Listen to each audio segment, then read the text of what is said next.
நிலைக்கு வரும். இறைத்தன்மை பெற்ற ஆன்மா இறைவனாகவே மாற்றம் பெறும்.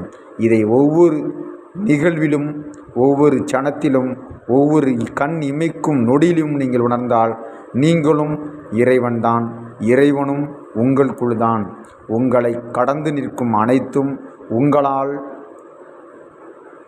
செயல்படுத்தப்படுகிறது. உங்களுக்குள்ளிருந்து இயக்கும் அனைத்துமே இறைவனால் செயல்படுத்த வருகிறது. எனவே அகமும் புறமும் அற்று நிசப்தமான ஒரு அமைதியை பெற வேண்டுமென்றால் ஒளி உடல் பெற்ற மகான்களை சந்தியுங்கள். அவர்களை சூட்சுமத்தில் தொடர்பு கொள்ளுங்கள். ஒளிநிலை பெற்றவர்களுக்கு 3 அடையாளங்கள் இருக்கின்றது.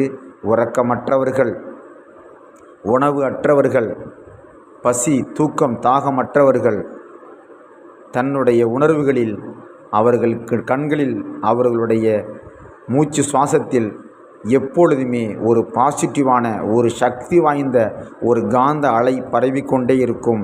அவர்களை பார்க்கும்பொழுது நம் கண்கள் கலங்கி கொண்டே இருக்கும். அழுது நம்ம உணர்வை வெளிப்படுத்துவோம்.